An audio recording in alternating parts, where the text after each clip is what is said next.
शमीशानतिर्वाणरूपं त्रिगुं व्यापकं ब्रह्मवेदस्वरूपम्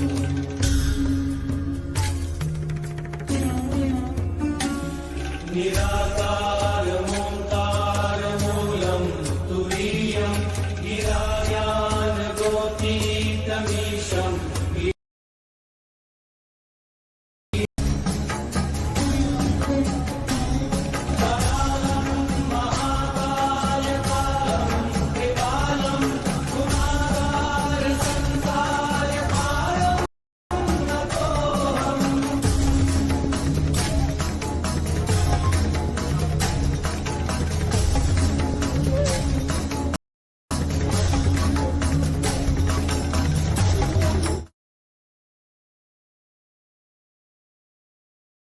अभ्यां नमः। श्री सरस्वत्यै नमः। श्री गुरु चरण कमलेभ्यो नमः। लोकाभिरामं रणरंगधीरं राजीवनेत्रं रघुवंशनाथं कारुण्यरूपं करुणाकरन्तं श्रीरामचन्द्रं शरणं प्रपद्ये। मनोजवं मारुततुल्यवेगं जितेन्द्रियं बुद्धिमतां वरिष्ठं वातात्मजं वानरयूथमुख्यं श्रीरामदूतं शरणं प्रपद्ये। कर्पूरगौरं करुणावतारं संसारसारं भुजगेन्द्रहारं सदा वसन्तं हृदयारविन्दे भवं भवानी सहितं नमामि। नमामि शमीशाननिर्वाणरूपं विभुं व्यापकं ब्रह्मवेदस्वरूपं निजं निर्गुणं निर्विकल्पं निरीहं चिदाकाशमाकाशवासं भजेऽहं। निराकारमोकारमूलं तुरीयं गिराज्ञानगोतीतमीशं गिरीशं करालं महाकालकालं कृपालं गुणागार संसारपारं नतोऽहं। तुषाराद्रिसङ्काशगौरं गभीरं मनोभूतकोटिप्रभाश्रीशरीरं स्फुरन्मौलिकल्लोलिनी चारुगङ्गा रसद्बालबालेन्दुकण्ठे भुजङ्गा चलत्कुण्डलं भ्रूसुनेत्रं विशालं प्रसन्नाननं नीलकण्ठं दयालं मृगाधीशचर्माम्बरं मुण्डमालं प्रियं शङ्करं सर्वनाथं भजामि। प्रचण्डं प्रकृष्टं प्रगल्भं परेशं अखण्डं अजं भानुकोटिप्रकाशं त्र्यःशूलनिर्मूलनं शूलपाणिं भजेऽहं भवानीपतिं भावगम्यं। कलातीतकल्याणकल्पान्तकारी सदा सज्जनानन्ददाता पुरारी चिदानन्दसन्दोहमोहापहारी प्रसीद प्रसीद प्रभो मन्मथारी। न यावद् उमानाथ पादारविन्दं भजन्ति लोके परे वा नराणां न तावत् सुखं शान्ति संतापनाशं प्रसीद प्रभो सर्वभूतादिवासं। न जानामि योगं जपं नैव पूजा न तोऽहं सदा सर्वदा शम्भुतुभ्यं। जराजन्मदुःखौघतातप्यमानं प्रभो पाहि आपन्नमामीश शम्भो। रुद्राष्टकमिदं प्रोक्तं विप्रेण हर्तोषये ये पठन्ति नरा भक्त्या तेषां शम्भु प्रसीदति। बोलो शंकर भगवान की जय। श्री हनुमान जी महाराज की जय। गुरुदेव भगवान की जय। भारत माता की जय। सत्य सनातन धर्म की जय। ओम नमः पार्वती पतये हर हर महादेव। सावन के इस पवित्र महीने में भगवान महादेव को शंभु प्रसीदति प्रसन्न करने वाला महाकाल के मंदिर में अवंतिका की पावन धरती पर गाया गया ये गीत रुद्राष्टक, जो किसी सामान्य व्यक्ति के द्वारा नहीं बल्कि एक परम साधु के मुख से गाया गया रुद्राष्टकम, इसका हम लोगों ने 8 दिनों तक श्रवण किया है। सावन के द्वितीय सोमवार से लेकर तृतीय सोमवार माने आज तक ये अनुष्ठान अनुष्ठित था। उसकी आज अंतिम सभा है। बहुत आनंद के साथ हम लोगों ने 8 दिन का रुद्राभिषेक किया, रुद्राष्टक की महिमा गाते हुए। आज की इस अंतिम सभा का हम लोग शुभारंभ करें। इस आखिरी बंद को सुने रुद्राष्टक के, उसके पूर्व आप सभी का जो भी जहाँ से बैठ के सुने हैं, यहाँ आना तो बड़ा मुश्किल था, नहीं तो इस मंदिर में भी जब हम लोगों ने कथाएं किया है तब भी 50-100 लोग तो रहे ही हैं। पंडालों में कथाएं बड़ी बड़ी होती रहीं, लेकिन ऐसा कुछ सिचुएशन प्रकृति के द्वारा बनाया गया है कि न तो यहाँ कोई आ सकता है और न हम ही कहीं जा सकते हैं। तो यहाँ बैठ के 8 दिन का अनुष्ठान किया गया। इसको बहुत लोगों ने, देश से लेके विदेश तक के लोगों ने अपने घरों से सुना। यहाँ भी जो लोग सुगमता से आ सके, सारी गाइडलाइंस का पालन करते हुए हम लोगों ने 2-4 लोग यहाँ जो बैठे, मिश्रा जी हमारे, राय साहब रोजाए, सुषमा और भी कई लोग 2-4 लोग आते रहे, उन सब का तथा जो आज के यजमान बने, आज के यजमान 6, उनका नाम नहीं लिखा बेटा, जो बलदाऊ जी के हैं। आज के यजमानों में श्रीमान हरि बाबू गुप्ता जी मैनपुरी से, संजय उपाध्याय और अर्चना उपाध्याय मीनू गोरखपुर से, प्रभात दुबे और माधवी दुबे गोरखपुर से भी हैं, आज के यजमानों में हैं। शिव कुमार मौर्य और रजनी मौर्य चंडीगढ़ से आज के यजमान हैं।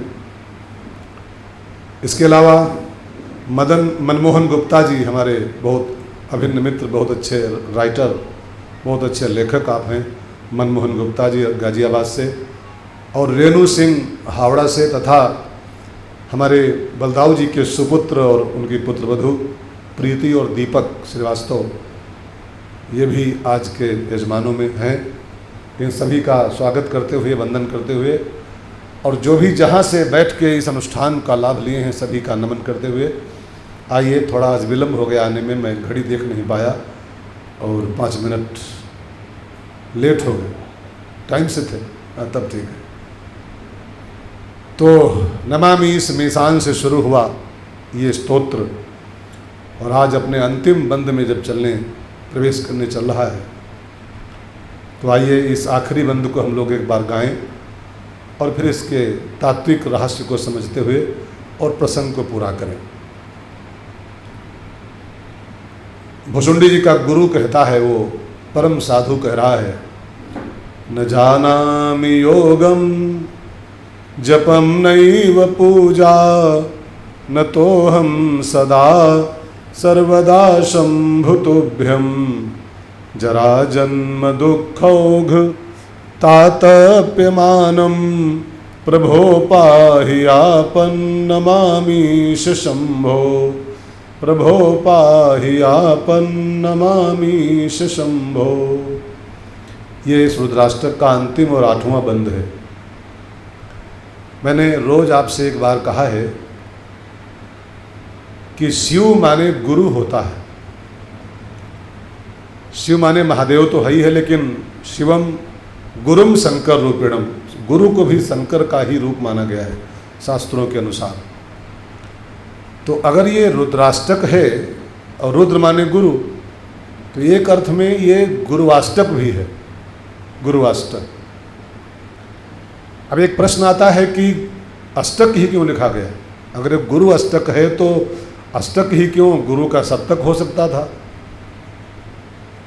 इसका बहुत सुंदर कारण महात्माओं ने खोजा है कि गुरु अष्टमूर्ति होता है, गुरु की 8 मूर्तियां होती हैं। देखने में तो गुरु एक ही होता है, लेकिन गुरु की 8 मूर्तियां मानी गई हैं, इसीलिए ये रुद्राष्टक गाया गया है, गुरु का अष्टक। अब गुरु की 8 मूर्तियाँ कौन कौन सी होती हैं, एंगल बदलोगे तब दिखाई पड़ेगा। कोई भी गुरु हो उसको जब 8 दृष्टिकोण से देखोगे तब आपको दिखाई पड़ेगा गुरु की 8 मूर्तियाँ होती हैं। कौन कौन सी? गुरु की पहली मूर्ति का नाम होता है मंगल मूर्ति, गुरु मंगल मूर्ति होता है। हनुमान जी गुरु हैं, तो हनुमान जी के बारे में साफ साफ लिखा है मंगल मूर्ति मारुत नंदन। हनुमान जी तुम मंगल मूर्ति हो। तो गुरु की पहली मूर्ति होती है मंगल मूर्ति। गुरु मंगल मूर्ति होता है, वो मंगलों की खान होता है। गुरु का दूसरा जो रूप होता है, दूसरी मूर्ति गुरु की होती है, वो शांत मूर्ति होता है। मंगल मूर्ति फिर शांत मूर्ति। धरे शरीर शांत रस जैसे। गुरु आपको ऊपर से भले कुछ एक्टिविटी करता दिखाई पड़े, हाथ पांव हिलाता दिखाई पड़े, चलता फिरता दिखाई पड़े, लेकिन गुरु भीतर से बिल्कुल शांत होता है। धरे शरीर शांत रस जैसे। उसको संसार की कोई हलचल उसको चलायमान नहीं कर सकती। धरे शरीर शांत रस जैसे। शांतम शाश्वतम प्रमेय मनघम निर्वाण शांति प्रदम। शांत मूर्ति होता है गुरु। अष्टमूर्ति गुरु की वंदना की गई इसमें, तभी रुद्राष्टक गाया गया है। गुरु की तीसरी मूर्ति होती है गुरु धर्म मूर्ति होता है। मंगल मूर्ति, शांत मूर्ति, नंबर 3 धर्म मूर्ति। गुरु जो होता है, शिव या गुरु कह लो, गुरु या शिव दोनों चीज के नाम है। समस्त धर्मों का दर्शन होता है गुरु में। गुरु समस्त धर्मों की मूल होता है। कह लीजिए आप, शंकर जी के बारे में बड़ा प्रसिद्ध एक श्लोक है मानस के अरण्य कांड में, मूलम धर्म। शंकर जी क्या हैं? सारे धर्मों की मूल है, सारे धर्म की मूल है। और सच कहूँ ना, बिल्कुल ध्यान देना, धर्म ही मूल होता है। संप्रदाय तो शाखाएं होती हैं, जितने भी संप्रदाय हैं वो सब शाखाएं हैं। मूल तो मूलम धर्म, धर्म मूल है। और ये जितने भी संप्रदाय हैं वो 1000 हो, 500 हो, 2000 हो, 10,000, सब शाखाएं, सब टहनियाँ हैं उस धर्म के मूल की। लेकिन बड़ी विडंबना है कि लोग शाखाओं में ही उलझ के रह गए हैं, मूल को भूल जाते हैं। मूल तो सनातन है, मूल तो सनातन धर्म है, अनादि धर्म सनातन धर्म।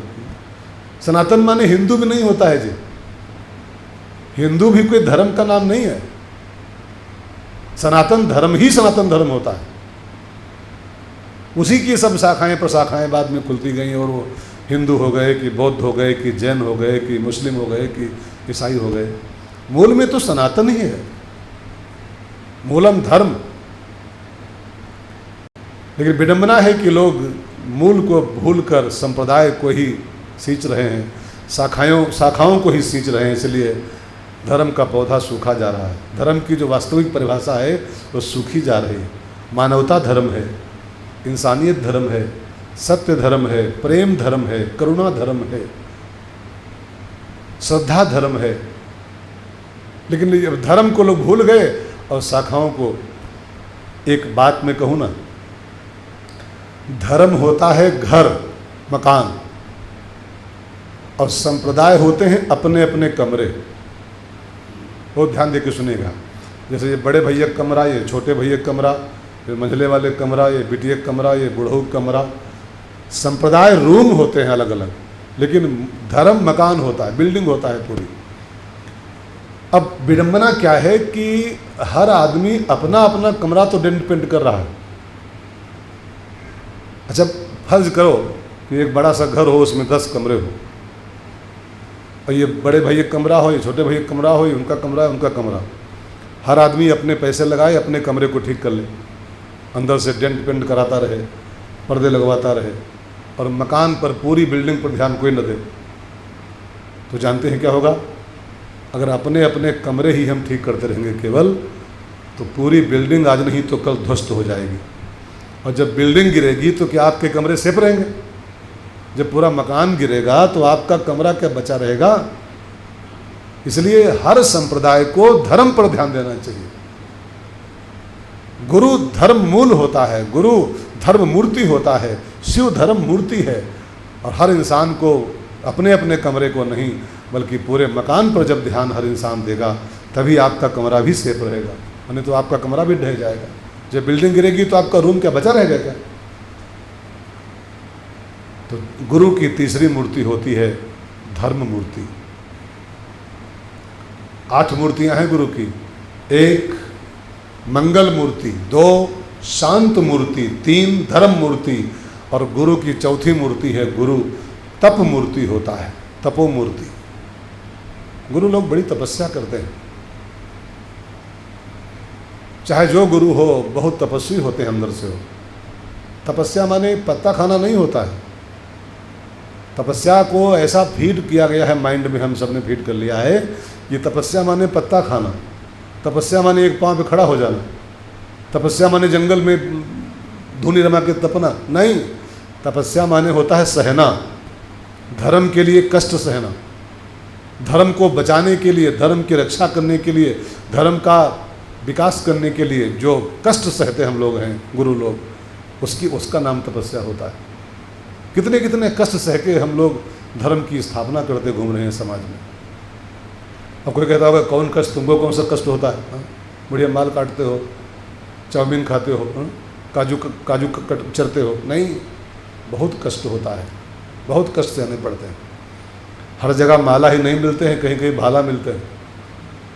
हर जगह प्रशंसा ही नहीं होती, कहीं कहीं बड़ी गंदी गंदी लोग गाली देते हैं, मुँह पर देते हैं, मुँह पर।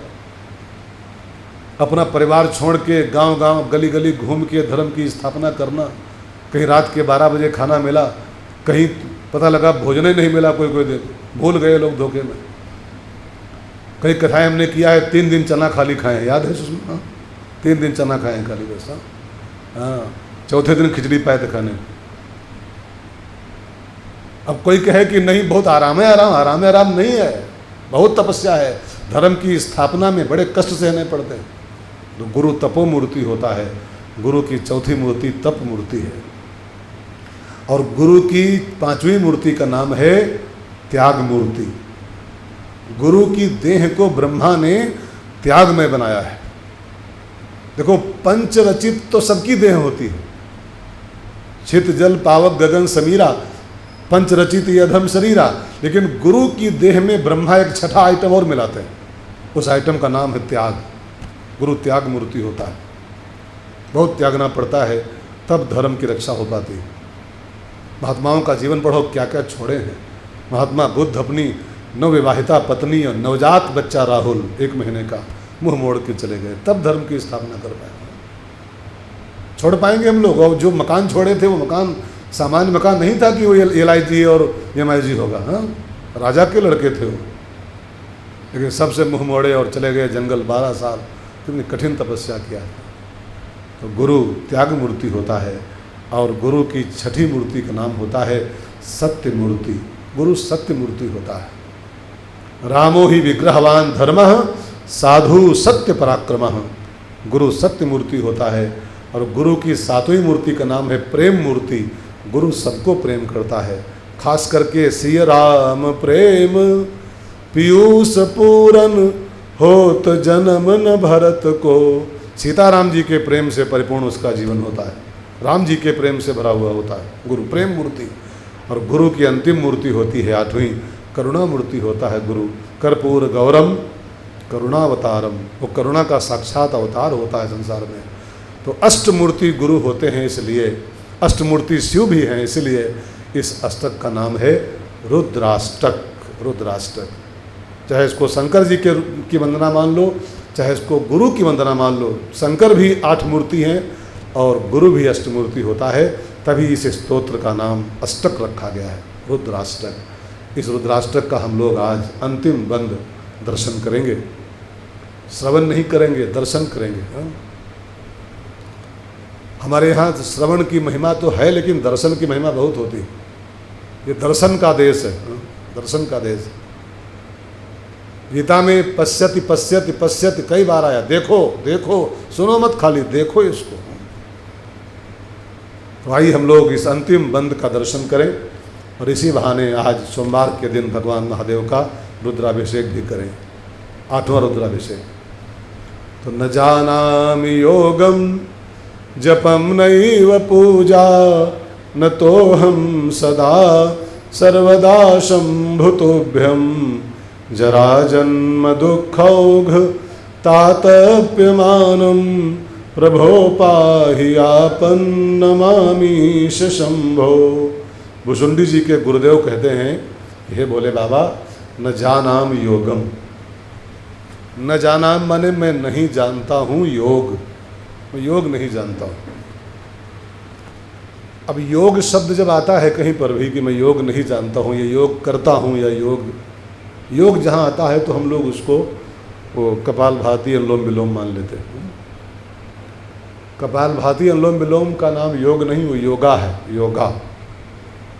योग शब्द का अर्थ होता है प्रभु से जुड़ना, इसको योग कहते हैं। प्रभु से हम अटैच हो जाएं, प्रभु हमको अपने में जोड़ ले, इसका नाम योग होता है। योग माने प्लस हो जाना, जुड़ जाना। किससे? परमात्मा से, संसार से नहीं। संसार से तो कटना है, अलग होना है। तो योग माने होता है, जहाँ पर लिखा है न जानाम योगम, योग माने होता है ज्ञान योग, योग माने होता है कर्म योग, और योग माने होता है भक्ति योग। गीता में इन्हीं 3 योगों पर बहुत जोर दिया गया है। 6 अध्याय में कर्म योग आया है, फिर 6 अध्याय में ज्ञान योग आया है, और फिर 6 अध्याय में भक्ति योग आया है। 18 अध्याय गीता है। भगवान ने चाहा तो इसके बाद वाले अनुष्ठान में उसको सुना जाएगा। अभी मुझको एक फ़ोन आया था कल शाम को, मैंने जब गीता का अनाउंस किया था तो एक फ़ोन आया कि पता नहीं कहाँ से कोई बहन की थी कि गुरुजी गीता हम लोग पढ़ते भी हैं, सुनते भी, लेकिन समझ में नहीं आता है कुछ भी। आप समझाओगे अपनी भाषा में तो शायद समझ में आ जाए। इंतज़ार कर रहे हैं हम लोग हैं। तो मैं भी कोशिश करूँगा कि जब गीता उठाऊँगा तब बहुत सरल भाषा में, बिल्कुल अपनी भाषा में उसके रहस्यों को, उसके तत्व को आपके साथ शेयर करने का प्रयास किया जाएगा। तो योग माने ज्ञान योग, योग माने कर्म योग, योग माने भक्ति योग, और गीता के अनुसार यही 3 परमात्मा को रिझाने के और परमात्मा को पाने के साधन। या तो वो ज्ञान योग से मिलता है, या तो वो कर्म योग से मिलता है, और या तो वो भक्ति योग से मिलता है। कपालभाति से मिलता है ऐसा नहीं, कपालभाति से आप फिट रहोगे। हाँ, कपालभाति से आप फिट रहोगे, अनुलोम विलोम से आप फिट रहोगे, आपकी इम्यूनिटी बढ़ेगी, कोरोना नहीं पकड़ेगा। बाकी अब कहो कि भगवान मिल जाएंगे, तो भगवान जिस योग से मिलते हैं वो अष्टांग योग है। यम नियम आसन प्राणायाम प्रत्याहार ध्यान धारणा समाधि, पतंजलि भगवान ने कहा था तब भगवान की प्राप्ति होती, उतना हम कर ही नहीं पाएंगे। तो ज्ञान योग, भक्ति योग और कर्म योग, यही भगवान को पाने के 3 साधन हैं। अथवा यूँ कह लो कि ये तीनों अपने को पवित्र करने के साधन। देखो, भगवान को पाने का उपाय एक है, 3 नहीं है। थोड़ा सा गहराई सुनिएगा। भगवान को पाने का उपाय एक ही केवल है, और वो है निर्मल मन जन सो मोहि पावा। जो पवित्र है वो मुझे पा सकता है। तो उनको पाने का उपाय 3 नहीं, उनको पाने का उपाय एक है, निर्मलता, पवित्रता। अब ये जो योग हैं, ये ज्ञान योग, भक्ति योग, कर्म योग, ये अपने को पवित्र करने के उपाय हैं। इनको करने से हम शुद्ध हो जाते हैं, निर्मल हो जाते हैं। और एक बार निर्मल हो जाएं तो निर्मल मन जन सो मोहि पावा, मोहि कपट छल छिद्र न भावा। तो अपने को धोने के उपाय हैं ये 3, अपने को साफ करने के उपाय हैं 3, ज्ञान योग, कर्म योग, भक्ति योग। इसको मैं थोड़ा सहज करके बताऊं आपको। जैसे जब हम कपड़ा धोते हैं ना, जब कपड़ा धोते हो, कपड़ा साफ करते हो, तो हमें 3 चीज़ें चाहिए होती। 3 वस्तुएं ना हो तो कपड़ा साफ नहीं होगा। अपने घर में ट्राई करना, कभी धोबी धोता है, आप धोते हो, 3 वस्तुएं लगती हैं तब कपड़ा स्वच्छ होता है। कौन कौन? पहली चीज़ है श्रम, मेहनत। मेहनत, हाथ न हिलाओ, हाथ न चलाओ तो कपड़ा साफ नहीं होगा। एक बनियान भी आपकी साफ नहीं होगी बिना हाथ हिलाए, तो श्रम करना होता है।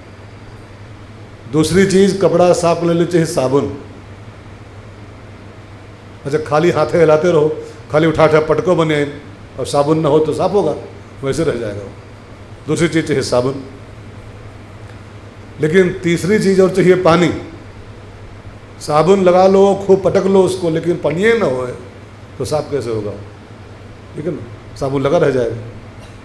तो श्रम, साबुन और पानी, 3 चीज़ें चाहिए। अब गहराई से देखो तो इस कपड़े को धोने के यही 3 उपाय हैं। श्रम माने कर्म, कर्म योग। साबुन माने ज्ञान योग, साबुन ज्ञान योग का प्रतीक। और पानी माने भक्ति योग। राम भगति जल, रामायण में लिखा है, राम भक्ति पानी है, भक्ति योग पानी का प्रतीक है। साबुन ज्ञान योग का प्रतीक है, और जो परिश्रम करना होता है वो कर्म का प्रतीक, कर्म योग का प्रतीक। तो जैसे साबुन, पानी और श्रम से कपड़ा साफ होता है, ऐसे ज्ञान योग, भक्ति योग और कर्म योग, जब तीनों योग हम लगाते हैं तब हमारा अंतःकरण साफ होता है, और तब हम भगवान को पाने के पात्र होते हैं, और भगवान से हमारा योग हो जाए, इसी का नाम योग है। तो भुजुंडी जी का गुरु कह रहा है, न जानाम योगम, मैं योग नहीं जानता हूँ, मुझे योग नहीं आता है, न मैं ज्ञान योग जानता हूँ, न मैं कर्म योग जानता हूँ, न भक्ति योग जानता हूँ। और खाली योग ही नहीं, न जानाम योगम जपम नैव पूजा, मैं जप भी नहीं जानता हूँ और मैं पूजा भी नहीं जानता हूँ, जप और पूजा भी नहीं जानता हूँ। अब देखो, जानता नहीं था वो, ये बात गलत है। अब कोई इसके शब्द पकड़ ले खाली उस गुरु जी के, गुरु जी कह रहे हैं कि मैं जानता नहीं हूँ न पूजा न जप, तो आप फंस जाओगे। जबकि पहले लिखा है कि विप्रेक वैदिक शिव पूजा। ये जो गुरु जी ये गा रहे हैं, ये नित्य महाकाल के मंदिर में विधि विधान से, वैदिक विधान से रोज शंकर जी की पूजा करते थे और रोज बढ़िया जप करते थे। अब करते थे तो ये कैसे कह रहे हैं कि न जानाम योगम जपम नयो पूजा? अब इसको ऐसे नहीं सुनना है कि वो जानते नहीं थे, जानते थे, करते थे रोज पूजा, लेकिन ये भक्तों की दीनता होती है, ये भक्तों का दैन्य होता है। जो वास्तव में भक्त होते हैं वे अपने को भगवान के सामने यही सिद्ध करते हैं, मुझे कुछ नहीं आता है। शंकराचार्य भगवान जो 8 साल के थे और चारों वेदों का भाष्य कर दिया था, उन्होंने कहा है मंत्रहीनम क्रियाहीनम भक्तिहीनम सुरेश्वरा। क्या वो भक्तिहीन थे? क्या क्रियाहीन थे? क्या मंत्रहीन थे नहीं। ये उनका दैन्य है, ये दीनता है। सूरदास कहते हैं मौसम कौन कुटिल खल कामी, मेरे समान कौन कुटिल है, कौन कपटी है, कौन धूर्त है, कौन कामी है मेरे समान। सूरदास कामी थे क्या? कामी नहीं थे, ये उनका दैन्य है। गोस्वामी जी कहते हैं कभी न हो नहीं चतुर कहावों, मैं कभी नहीं हूँ, मैं कभी नहीं हूँ। तो ये किताब हमारे बाप लिखे हैं। अगर वो कभी नहीं, इतनी मोटी किताब कौन लिखा है? एक चौपाई बना के दिखाए कोई दुनिया में? इतनी मोटी किताब रचना रच दिया जो जिसको पूरा संसार गा रहा है, कभी नहीं है क्या वो? लेकिन वो कह रहे हैं कभी न हो, मैं कभी नहीं हूँ, न चतुर कहावों, मैं ज्ञानी भी नहीं हूँ, मत अनुरूप राम गुण गावों, मैं तो छोटी बुद्धि से राम गुण गाने जा रहा हूँ। तो कभी नहीं थे क्या? कभी थे। और कभी नहीं, कविकुल शिरोमणि थे, कविकुल चूड़ामणि थे वो गोस्वामी जी। लेकिन ये भक्तों का दैन्य होता है कि मैं कुछ नहीं। जो सबरी मैया कहती है अधम ते अधम, अधम अति नारी, अधम ते अधम, कही विधि स्तुति करो तुम्हारी, अधम जाति में जड़मति भारी। अब कोई कहे सबरी अधम है क्या? अधम नहीं है, महापवित्र है वो। जिसकी चरणों की धूल मिल जाए तो बड़े बड़े पंडित पवित्र हो जाए। तो मेरे कहने का भाव, ये सब महात्माओं की दीनता है, उनका दैन्य है। वो ठाकुर जी के आगे अपने को तुच्छ सिद्ध करना चाहते हैं। हम लोग इसी में चूक जाते हैं, बस तभी भगवान को प्रिय नहीं हो पाते हैं, इसी में चूक जाते हैं। 3 मंत्र याद कर पाए तो जानते हो कितना हमको याद है। 3 मंत्र याद, वो आधे गलत। ये भक्तों का दैन्य होता है, भक्तों को भगवान के आगे। आपने रामायण में एक चौपाई पढ़ी होगी, दीन बचन सुनि प्रभु मन भावा। जब विभीषण राम की शरण में आया है तो बहुत दीन बाणी बोला था वो। अगर बोला होता कि वो मैं सोने की लंका से आया हूँ, मैं इतनी तपस्या किया हूँ, फलाना किया हूँ, राम जी उसको कबूल नहीं करते, विभीषण को कबूल नहीं करते। हम आप कबूल क्यों नहीं हो पा रहे हैं राम जी के दरबार में? हम आप अपने को छोटा मानने को तैयार ही नहीं है, दीन मानने को तैयार ही नहीं, इसीलिए कबूल नहीं हो पाते। एक बड़ी प्यारी शेर में, कथाओं में अक्सर कहा करता हूँ यहाँ भी कद, अपना कद घटा लो, अपना कद घटा ले तो तेरा फायदा हो जाएगा और उसकी महफिल में तेरा दाखिला हो जाएगा। जो छोटा बन के वहाँ एंट्री करता है उसी का दाखिला वहाँ होता है, उसी का एडमिशन होता है। एडमिशन पाना चाहते हो प्रभु के दरबार में तो अपना कद घटाओ पहले। शंकराचार्य भगवान ने कहा है ना, न मंत्रम नो यंत्रम तदपि च न जाने स्तुति महो। हे ठाकुर जी, न मैं मंत्र जानता हूँ न यंत्र जानता हूँ, न तुम्हारी स्तुति करना जानता। शंकराचार्य कह रहे हैं। शंकराचार्य कोई मामूली बात है क्या? जगत गुरु शंकराचार्य तो कहते हैं न मंत्रम नो यंत्रम तदपि च न जाने स्तुति महो। मुझे कुछ नहीं आता है प्रभु जी। मैं आपसे एक बात कहूँ ना,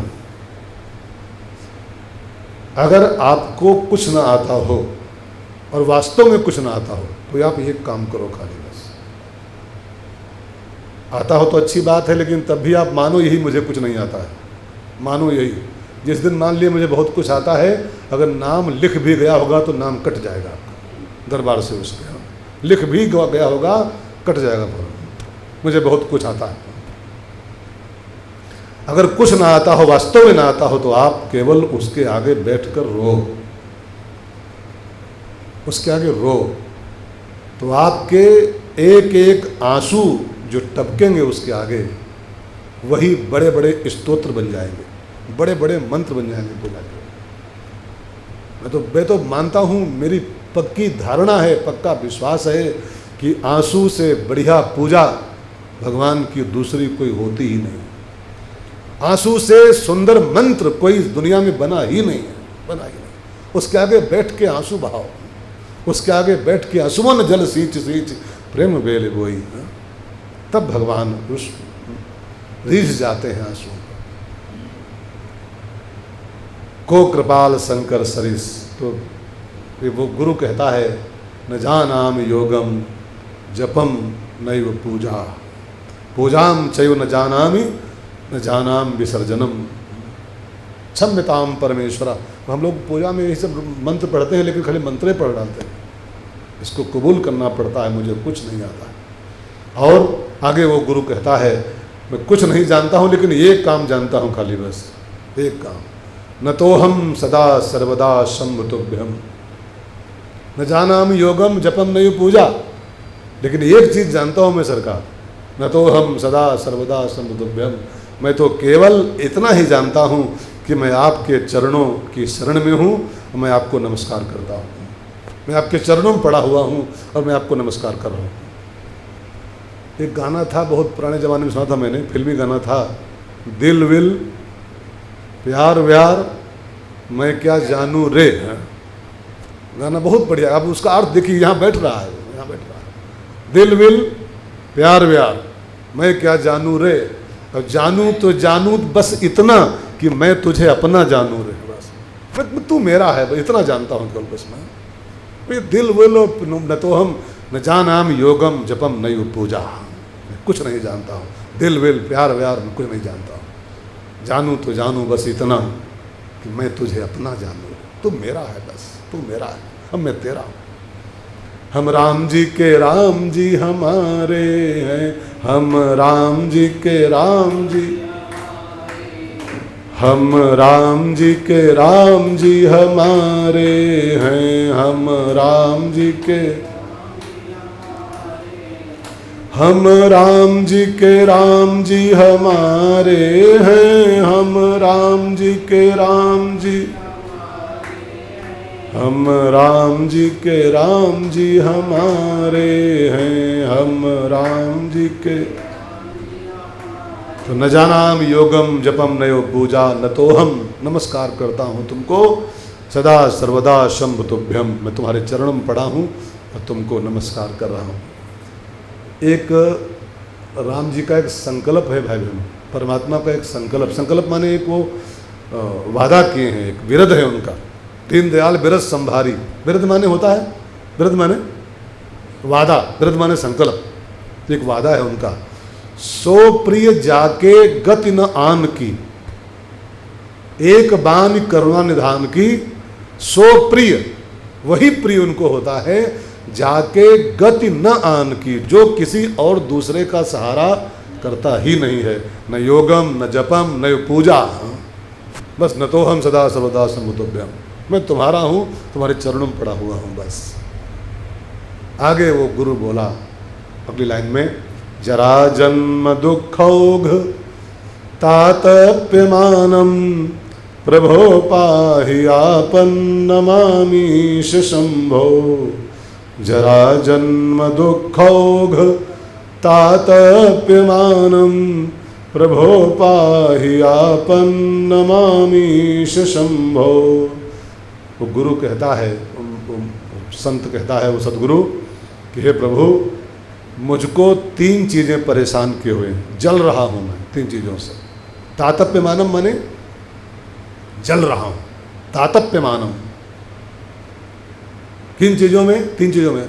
जरा जन्म दुखोग, जरा माने होता है बुढ़ापा, बीमारी, बुढ़ापा और बीमारी जरा माने होता है। जन्म माने जन्म और मृत्यु, जन्म मृत्यु और दुख। अच्छा, जन्म मृत्यु ही दुख होता है पहली बात तो। रामायण में लिखा है जन्मत मरत दुसह दुख होई, दुसह दुख, जन्म ही दुख है, और जन्म हुआ है तो मृत्यु भी दुख है। जन्म के समय ये मत मानना कि खाली माँ को ही पीड़ा होती है, माँ को तो जो होती ही है जन्म के समय पीड़ा, प्रसूति की पीड़ा, प्रसव की पीड़ा, लेकिन बालक भी बहुत असह्य कष्ट सहता है उस समय, लगभग मरा सा पैदा होता है, लगभग मरा सा, वो तो पीटा पाटा जाता है और थोड़ा तो भले रो पड़ता है बाद में, नहीं वो महान कष्ट बालक को भी होता है। वो कैसे कैसे बस रामे जानते होंगे उसके बारे में, हम लोग क्या जानते हैं। जन्मत मरत दुसह दुख हो, दुसह माने छोटा मोटा नहीं, असहनीय, असहनीय कष्ट होता है जन्म के समय भी और मृत्यु के समय भी। तो जरा जन्म दुखौघ, जरा माने बुढ़ापा और जन्म मृत्यु के दुखों से मैं तातप्यमानम जल रहा हूँ, जल रहा हूँ। ये हमको जला रहे हैं सभी। बुढ़ापा भी जलाता है भाई बहनों, बुढ़ापा भी जलाता ही है। इसको बहुत ध्यान दे के सुनिएगा, वो तो अभी नहीं लगता होगा, जब आएगा तब मालूम पड़ेगा। कोई सुनेगा नहीं आपकी हमारी, टिटियाते रहोगे, गिलास पानी नहीं पाओगे, खटिए पड़े रहोगे, टिटियाते रहोगे, गिलास जल नहीं पाओगे। बहू बेटा पोता ये सब मनाते हैं, कब मरेगा ये, कब मरी हो। मैंने अपने आँखों और कानों देखा सुना है ये। वो तो अभी लगता है अरे हमारे बच्चे बहुत अच्छे हैं साहब, करेंगे, कोई नहीं करता है किसी का। 2 4 10 दिन करते हैं लोग प्रेम से, फिर अगर कहीं 2 4 महीना पड़ जाओ न बिस्तरे पर तो वही बच्चे मनाते हैं प्रसाद, कब मरेगा, पूरा घर गंधा रहा है इसके कारण। बुढ़ापा बहुत बड़ी जलन है। जिस घर पर आप जिंदगी भर राज्य किए हो, आपके आदेश पर सब पूरा घर चला है ना, आप पड़े पड़े टिटियाओगे, कोई सुनेगा नहीं आपकी जब बढ़ोती में, तब वो जलोगे अंदर अंदर, जलोगे कि हमारी एक आवाज़ कोई नहीं काट पाता था घर में, आज हमारी कोई सुन नहीं रहा है, तो सुलगोगे पड़े पड़े चरपाई पर। जरा जरा तातप्य करता है, बुढ़ापा इंसान को जलाता है। जिन बच्चों को आपने पाला है, जिन बच्चों को आपने पढ़ाया है, वही बोलेंगे चुप बैठो, तुमको तमीज नहीं बात करने की, सठिया गए हो अब तुम, अब जमाना बदल गया, चुप रहो तुम। उस समय सुलगोगे अंदर अंदर आप, सुलगोगे। तातप्य मानम, इसलिए भगवान से मनाना चाहिए कि 70 उत्तर के होते होते निकल लें।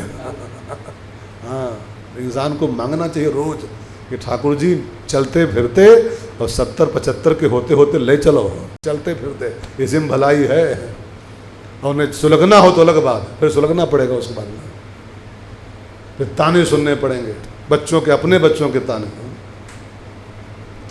तो जरा तातप्य करता है और जन्म मृत्यु तो जलाती ही इंसान को है ना, जन्म मृत्यु जलाती ही। तो जरा जन्म दुखोग तातप्य मानम, ये सब मुझको मिल के परेशान कर रहे हैं, जला रहे हैं। और जब ये सब जलाएं तो क्या करना चाहिए? हाँ, ये सब जब जलाएं, जरा जन्म दुखोग तातप्य मानम, तो क्या करना चाहिए? तो अंत में कहता है वो गुरु, प्रभो पाहि आपन नमामीश शंभो। ये सब मिलके हमको जला रहे हैं, परेशान कर रहे हैं, दुखी कर रहे हैं, तो हे प्रभु मैं आपन्न, आपन्न माने होता है शरण में हूँ, आपन्न, प्रभो पाहि, रक्षा करो हमारी आप, मैं आपकी आपन्न माने शरण में हूँ, मैं आपकी शरण में हूँ, मेरी रक्षा करो। क्यों? क्योंकि आप सदा सर्वदा शंभु तुभ्यम, आप ईश हो, समर्थ हो, शंभु हो, मैं आपको नमस्कार करता हूँ, आप हमको बचा सकते हो इन कष्टों से, मैं आपकी शरण में हूँ, रक्षा करो हमारी। तो ये रुद्राष्टक का अंतिम बंद उस गुरुदेव ने गाया।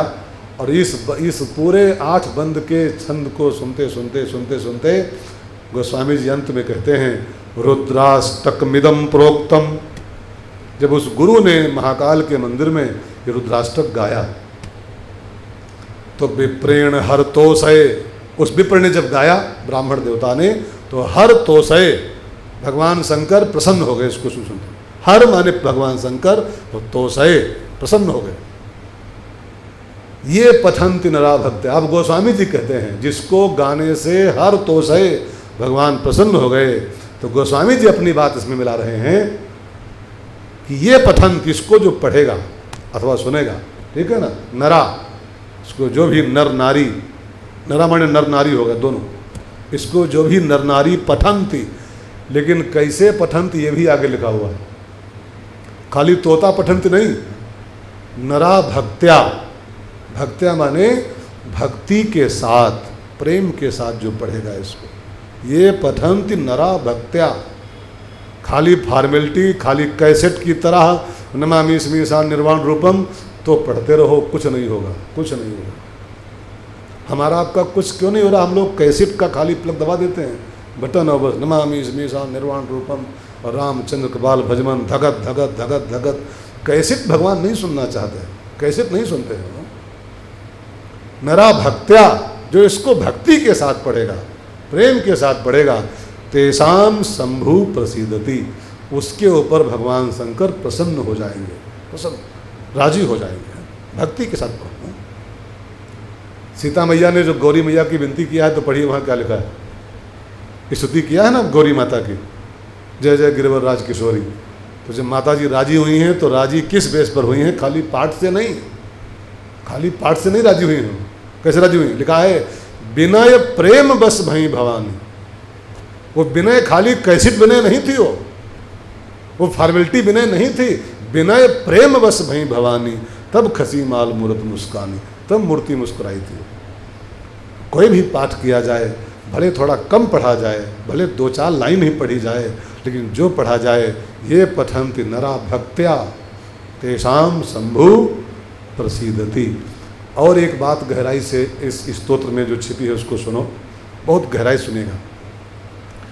और इस स्तोत्रों जितने भी और पाठ हैं, जितने भी लगभग पाठ हैं दुनिया के शास्त्रों के, उन सब पाठों के अंत में, उन सारे स्तोत्रों के अंत में बहुत बड़े बड़े प्रलोभन लिखे हुए हैं कि इसको पढ़ोगे तो वैकुंठ पाओगे, इसको पढ़ोगे तो ये हो जाएगा, इसको पढ़ोगे तो ये हो जाएगा, शिवलोकम वापनोति, शिव जी के धाम में चले जाओगे, ये हो जाएगा, ये हो।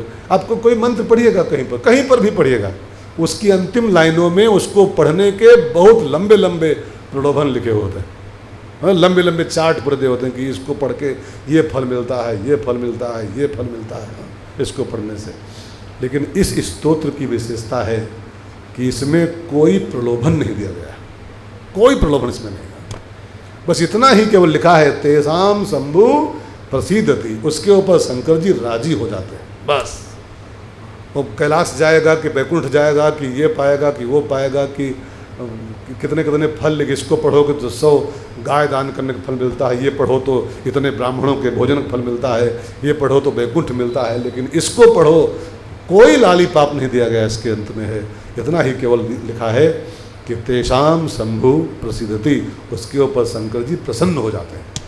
तो शंकर जी की प्रसन्नता प्राप्त करने वाला ये स्तोत्र लोगों ने सुना है, ब्राह्मण के द्वारा गाया गया रुद्राष्टक। इसको गा के शंकर जी प्रसन्न होते हैं नहीं, प्रसन्न हुए हैं, सबूत है कथाओं में इस बात का। इसको सुन के शंकर जी जो प्रचंडम थे, इसको सुनते सुनते वो राजी हो गए थे। और जानते हैं राजी हुए तो क्या हुआ क्या हुआ, उस मंदिर में आकाशवाणी फिर से हुई है। जब वो भुसुंडी जी गुरु के सम्मान में खड़े नहीं हो पाए थे, फर्स्ट डे आप सुन रहे थे पहले दिन, तब आकाशवाणी हुई थी कि तू अजगर हो जाएगा, 100 जन्मों तो अजगर बनेगा। लेकिन जब स्तोत्र ये गाया गया तो शंभू जी राजी हो गए और फिर आकाशवाणी हुई है प्रसन्नता के साथ। पहले भयंकर आकाशवाणी थी, अब की बार जरा खुश होकर भगवान शंकर बोले, द्विजवर वर मांग, हे ब्राह्मण देवता, तुमने जो ये स्तोत्र गाया है मैं प्रसन्न हो गया हूँ, वरदान मांगो, क्या चाहिए। द्विजवर वर मांग। और जब भगवान ने कहा वरदान मांगो पंडित जी, अब मैं इसको समाप्त कर रहा हूँ। शुरुआत में बताया था कि ये कैसे शुरू हुआ ये रुद्राष्टक, अब मुझे समापन भी करना है कि इसको क्यों गाया गया, उसका फल क्या मिला। अब जो आकाशवाणी हुई, द्विजवर वर मांगो, मैं प्रसन्न हूँ, हर तोषय, राजी हूँ मैं। तो उस विप्र ने कहा, प्रभु संसार के सारे जीव आपके माया के वशीभूत हैं, ब्रह्मा विष्णु तक आपकी माया के चक्कर में पड़े रहते हैं। तो ये बेचारा हमारा चेला शूद्र है, एक तो ये शूद्र है पहले से, शूद्र माने आप समझते होंगे, हाँ समझ सकते हो अपने आप में। शूद्र माने, अब मैं ना खोल के बोलूँ, लेकिन कुछ तो क्वालिटी उसकी अलग होती है, तभी तो उसको बांटा गया है। भाई भगवान ने गीता में कहा है 4 वर्ण मैंने बनाए हैं गुणों के आधार पर, कर्मों के आधार पर, है ना। तो आखिर ब्राह्मण को ब्राह्मण क्यों बनाया गया, कुछ विशेषता है तभी तो बनाया गया। अब उसको शूद्र काहे बनाया गया, कुछ तो उसमें निजता होगी तभी तो बनाया गया। ये इंसान ने नहीं बनाया है। जो भी संसार में ये मानता हो कि ये 4 वर्ण ब्राह्मण क्षत्रिय जातियाँ ये इंसान की बनाई हैं, वो बिल्कुल मूर्ख है। वो भगवान ने गीता में कबूल किया है, मया सृष्टम, मेरे बनाए हुए हैं, मैंने बनाया है। लेकिन कैसे बनाया है, गुण कर्म विभाग सह, गुणों और कर्मों के बेस पर, आधार पर गुण कर्म बनते हैं पूर्व कर्मों के अनुसार। पूर्व में जैसे हमने कर्म किए थे, जैसे हमारा गुण कर्म स्वभाव हमारा है, उसके आधार पर भगवान जन्म देते हैं। आखिर आप सोचो कि हमसे भगवान को कथा कहलवानी थी, तभी तो ब्राह्मण के यहाँ पैदा किया है ना। ब्राह्मण के हमको पैदा किया क्यों, उसने कुछ सोचा होगा मेरे बारे में, कुछ हमारे गुण कर्म पहले से होंगे कि इसको कथावाचक बनना है, इसको स्तोत्र का पाठ करना है, इसको भगवान की पूजा करनी है। तो हमारे गुण कर्म पहले से भगवान की फाइल में सब लगे होंगे, तभी तो हमको ब्राह्मण के यहाँ पैदा किया गया।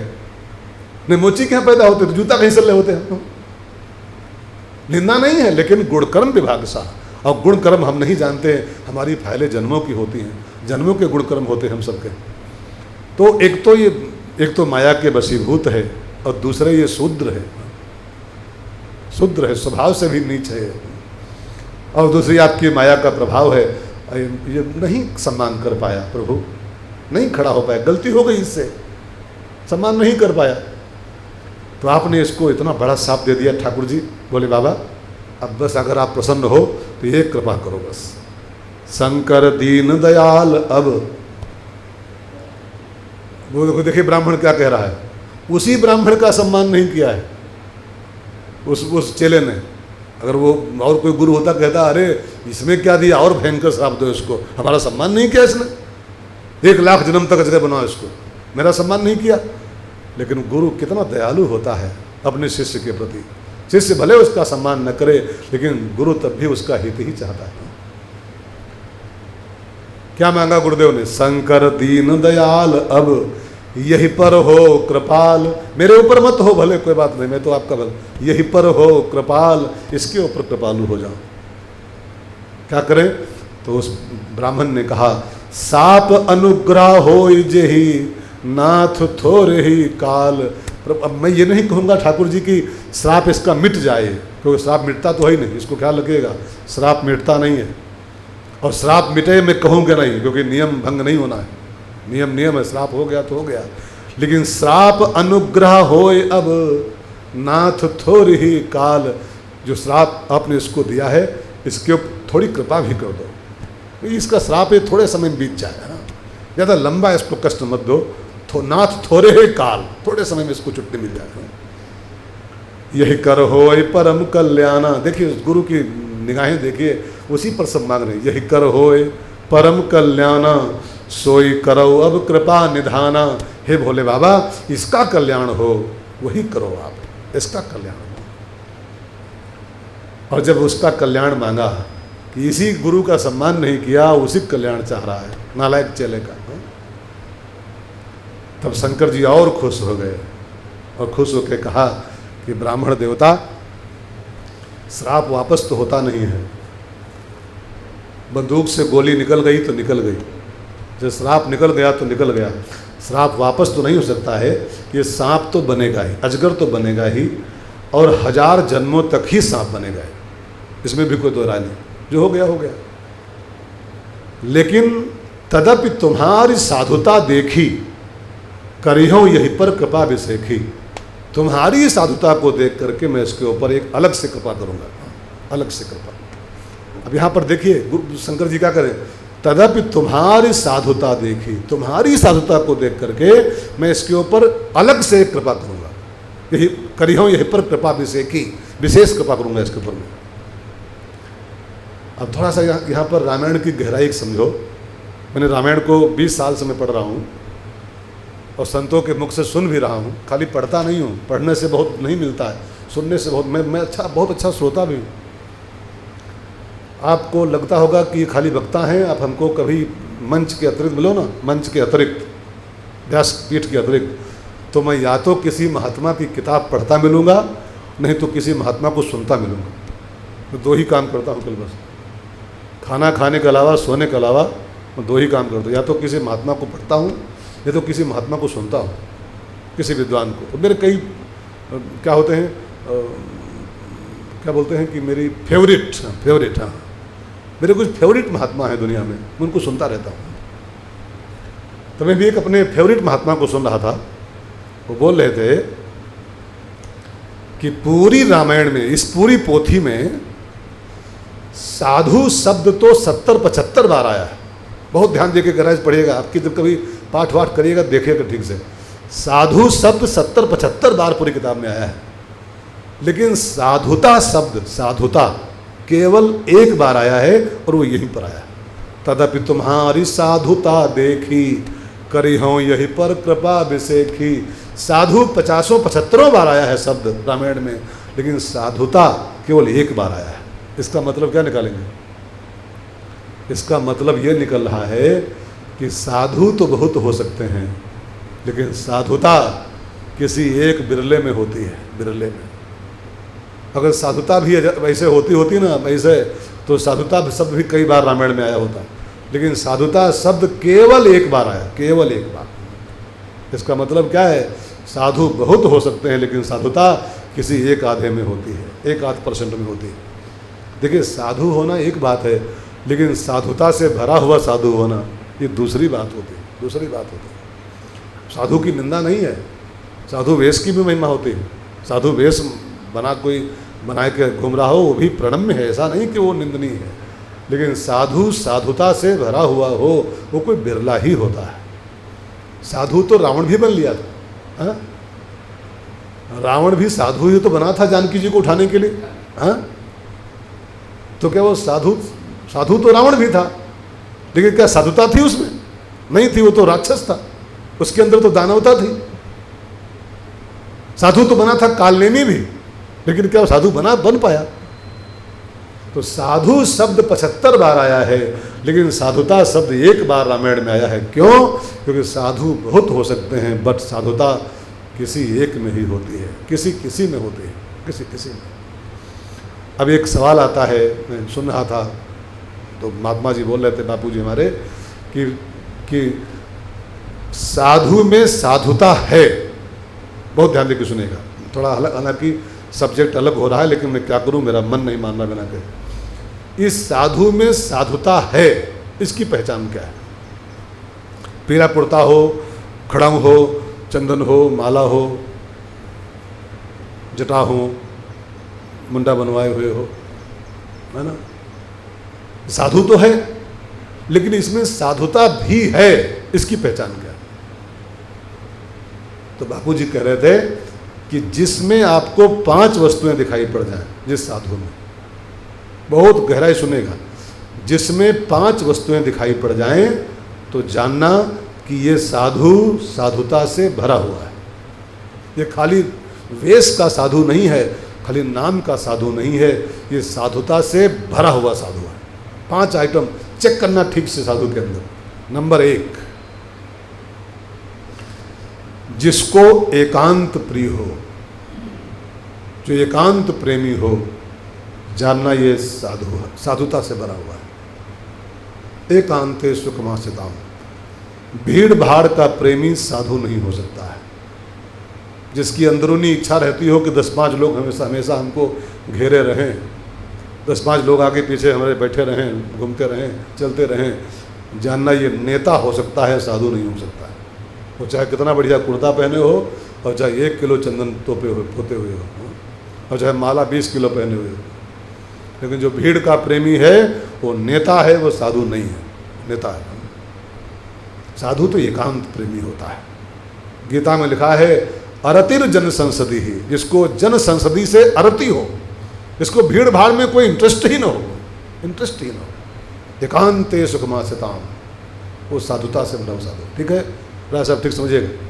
एकांत प्रेमी साधु जो होता है वो साधुता से भरा हुआ होता है। एकांत में ही तो भजन हो पाता, भीड़ में तो वो ना, वो एक शब्द है भीड़ भाड़, नहीं सुना? भीड़ भाड़, जो भीड़ तो इंसान को भाड़ में जाके ठूस देती है। भीड़ वाला भाड़ में जाता है बाद में, भीड़ भाड़।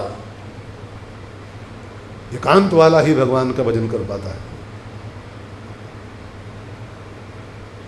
वो दत्तात्रेय भगवान कथा आती है ना, वो भागवत में दत्तात्रेय जी की। समय तो नहीं हो रहा, ये हमारी घड़ी आज बंद है का हो? हाँ, घड़ी बंद है हमारी, कहा हुई? हाँ, हम घड़ी देख के तो चौंक गए। 6:05 तब भी था, 6:05 अब 20 में। हे भगवान, घड़ी धोखा दे गई, कहा हुई? चलो 3 मिनट भी हैं, है ना? तो दत्तात्रेय जी ने, उनकी कथा आती है ना, 24 गुरु जो उनके बनाए गए थे, 24 गुरु, उसमें एक गुरु उनकी लड़की भी है, बालिका, एक छोटी सी। एक बालिका के हम मेहमान आए, अब घर में राशन नहीं था उस दिन, मेहमान द्वारे आ गए। अब हुआ कि धान तो थे लेकिन चावल नहीं थे, तो हुआ कि धान कूट ले फटाफट। तो कूटने बैठी तो उसके हाथ में चूड़ियाँ थी 5-5, 6-6। अब कूटने बैठी तो वहाँ तब वो चलता था पहरुआ समझते हैं ना रसा? मूसर, हाँ मूसर, हाँ। तो मूसर से धान कूटने होते थे। अब मेहमान द्वारे बैठे, वो कूटना शुरू की तो चूड़ी वो खन खन बोले। तो उसने क्या किया, वो जो 5-6 पहने थी उसको लगा कि अगर चूड़ी बजेंगी तो मेहमान समझ जाएंगे कि वो चावल नहीं होंगे, तो कूट रही है, वही खन खन हो रहा है। तो चूड़ी उसने 3-3 निकाल दिया, 2-2 बची, और 2-2 बची। फिर पहरुआ शुरू किया जब, तो तभी खन खन बोले हो, तो उसने एक और निकाल दिया। अब जब एक बची तब शांति हो गई, आराम से उसने चावल कूट लिए। दत्तात्रेय वहीं पर थे, उन्होंने भी उससे एक संदेश लिया कि जब तक 2 लोग भी अगल बगल रहते हैं तब तक भी कुछ खन खन होता रहता है। भजन करने के लिए बिल्कुल नितांत अकेला चाहिए, अकेला, तब भजन हो पाता है। तो जो एकांत सेवी हो वो साधु साधुता से भरा हुआ है। ठीक है। नंबर 2, जो प्रशांत हो वो साधुता से भरा हो। प्रशांत माने जिसको संसार की कोई हलचल डिस्टर्ब न कर पाए। कोई मरे, कोई जिए, आग लग जाए, तूफान आ जाए, कोरोना खा जाए, चाहे सुनामी आ जाए, चाहे कोई मरे, चाहे कोई पैदा हो, लाभ हो चाहे हानि हो, संसार की कोई हलचल जिसको अशांत न कर सके उसका नाम होता है प्रशांत। प्रशांत, और जो प्रशांत होता है अंदर से वो साधुता से भरा साधु होता है। ठीक है। तीसरी पहचान होती नितांत। नितांत माने होता है पूर्ण। जिसने मन में ये पक्का कर लिया हो कि मुझे सब मिल चुका है, मुझे सब कुछ मिल गया है, वो नितांत कहलाता है। और जो अंदर से नितांत हो गया है, जानना ये पैंट पहने हैं तो भी, बुशर्ट पहने हैं तो भी, ये साधुता से भरा साधु है। नितांत, अंदर से पूर्णता का आभास हो। कहा कबीर मैं पूरा पाया। कबीरदास जी कहते हैं मैं पूरा पा गया। हम आप अपने अपने को चेक करें, हमेशा अधूरे, हमेशा अधूरे, मरते मरते मर जाएंगे, अधूरे मरेंगे ऐसे। अधूरे पूछो का हाल चाल, सब तो बा लेकिन यूं नहीं बा, इसी में मर जाते हैं। सब बा यूं नहीं बा। अरे मानव का जीवन है ये कम है क्या? मानव का जीवन है कम नहीं है। भगवान ने जितना दिया है उसके लायक क्या हम लोग हैं? अपने अपनी छाती पर अपने हाथ धर के चेक करो, जितना ठाकुर आपको दिए है क्या उसके लायक आप हो? उसके लायक 1% भी नहीं हो, उसके भी लायक नहीं हो। झोली छोटी पड़ गई है उतना भगवान दे चुका है पहले से, लेकिन वो हमारा जो भिखारीपना अंदर है, वो भिखारीपना वो नहीं मरता है, जो नितांत हो गया है कि पूरा मुझे तूने मालिक बहुत कुछ दिया है, तेरा शुक्रिया है। नितांत तो एकांत, प्रशांत और नितांत, चौथी पहचान उस साधु की होती है, साधुता की। जल्पांत, जल्पांत माने होता है, बहुत प्यारा शब्द जल्पना, एक शब्द है जल्पना रामायण में। जल्पना माने होता है वाद विवाद, वाद विवाद, तर्क कुतर्क। जो किसी से वाद विवाद न करता हो, जिसने जल्पना का अंत कर दिया हो, जल्पांत हो गया हो। वाद विवाद नहीं करता किसी से, प्रपंच नहीं करता किसी से, बिना मतलब के तर्क नहीं करता। तर्क करता मिल जाए जब नहीं, अधजल गगरी है। वो हमने पढ़ा था बचपन में, अधजल गगरी छलकत जाए। जो कच्ची खिचड़ी जब तक होती ना, कच्ची खिचड़ी, वो बहुत बकबकाती है वो पतीली में, और जब पक जाती है तो शांत हो जाती है, मौन हो जाती है। जब तक बक बक बक बक कर रही है, अभी कच्ची है खिचड़ी है, कच्ची। जब शांत हो जाए पतीली, जाना अब पक गई, अब जलपांत। अभी आपने देखा ना बापू जी के खिलाफ कितना बोला गया, कितने कमेंट, कितने लाखों गालियां, कितने फेसबुक वाले, व्हाट्सएप वाले, है ना, ठेका लेके भिड़े रहे इनके पीछे। अब आप कहीं पर इनका एक शब्द दिखा दो कि एक शब्द बोले हैं इनके खिलाफ अपनी सफाई में, एक वर्ड नहीं बोला आदमी। चल ठीक है, तुम बकबकाओ। एक कहीं कमेंट नहीं दिया इन्होंने कि हमारे बारे में क्यों बोला जा रहा है। जलपान जो वाद विवाद से बिल्कुल मुक्त हो गया है, केवल संवाद की स्थापना करता है, जलपान। और अंतिम पहचान होती साधु की है दीक्षांत। दीक्षांत माने होता है, जैसे वो होता है ना, वो स्कूलों में, महाविद्यालयों में, जब पढ़ाई इंसान की पूरी ओके हो जाती है, डिग्री, तो अंत में वो राज्यपाल आते हैं, राष्ट्रपति आते हैं, दीक्षांत समारोह होता है कि आपकी शिक्षा दीक्षा अब सब पूरी हो गई, बस अब तुम पढ़ाई पूरी। तो दीक्षांत माने कि बस शिक्षा पूरी हो गई, सब विधि विधान पूरे हो गए, अब तो बस सर्वधर्मान परित्यज्य माम एकम शरणम ब्रज। जिसका सब कर्म कांड पूरा हो गया, जो अब घंटी और आरती और सब से मुक्त होकर के बस माम एकम शरणम ब्रज, अब तो केवल एक मेरी शरण में आ जा। न बंधो न मित्र गुरुर्नयव शिष्य चिदानंद रूपो शिवोहम शिवोहम। अब तो न कोई गुरु न कोई चेला, चिदानंद रूपो शिवोहम शिवोहम। इसको बोलते हैं दीक्षांत। सब खत्म हो गया, सब खत्म, सारी खटपट खत्म हो गई, इसको दीक्षांत कहते हैं। तो जिसमें एकांत हो, जो प्रशांत हो, जो नितांत हो, और जो जलपांत हो, और जो दीक्षांत जिसका हो गया हो, वो साधु नहीं है, वो साधुता से भरा हुआ साधु। ठीक है, तो वही शंकर जी कह रहे हैं कि वैसे तो मैं बहुत नाराज हूँ इस बच्चे के ऊपर, लेकिन तदपि तुम्हारी साधुता देखी, तुम्हारी साधुता को देखकर करी हूँ यही पर कृपा विशेखी। अब इसके ऊपर मैं एक स्पेशल कृपा करूँगा अलग से इस बच्चे के ऊपर। 1000 जन्मों तक ये सांप बनेगा, लेकिन इसके वो हजारों जन्म, जो हजारों जन्म उसके होंगे, वो सब फटाफट फटाफट आराम से बीत जाएंगे। बस वो अजगर बन के पैदा होगा, नेक्स्ट डे मर जाएगा, फिर अजगर बन के पैदा होगा, फिर 2 घंटे मर जाएगा, फिर अजगर बनेगा, फिर आधे घंटे मर जाएगा। अब बहुत ईजिली मर जाएगा, आराम से, इसको कष्ट नहीं बहुत होगा। वैसे जन्मत मरत बहुत कष्ट होता है, लेकिन बिना कष्ट के फिर पैदा होगा, फिर मरेगा, और फटाफट फटाफट 1000 जन्म इसके बीत जाएंगे। और जानते हो, इसका ज्ञान बना रहेगा, इसको जन्म मृत्यु का कष्ट भी नहीं होगा। इसको जब इसके ये श्राप पूरा हो जाएगा, तब इसको भगवान की बहुत प्रचंड भक्ति की प्राप्ति होगी, और ये ब्राह्मण के यहाँ पैदा होगा, अब की बार ब्राह्मण बन के पैदा होगा 1000 जन्मों के बाद में। तो वही जो शूद्र था, शंकर जी ने विशेष कृपा किया, अजगर बन गया। बहुत ध्यान देना कथा पर। अजगर बना कहाँ? विंध्याचल पर्वत पर, मिर्जापुर जिले में विंध्यवासिनी मैया है ना, उसके आसपास कहीं जंगलों में बना, पहाड़ों पर। और वो उसके 1000 जन्म एक बार एक एक करके फटाफट फटाफट बीत गए, और फिर वही शूद्र जो था एक ब्राह्मण के यहाँ पैदा हुआ। शिव कृपा उसके ऊपर थी ही, करी हो यही पर कृपा विशेखी। और शिव जी जब कृपा करते हैं किसी के ऊपर, जानते हो क्या देते हैं उसको? जही पर कृपा न करें पुरारी, सो न पाओ मुनि भगत हमारी।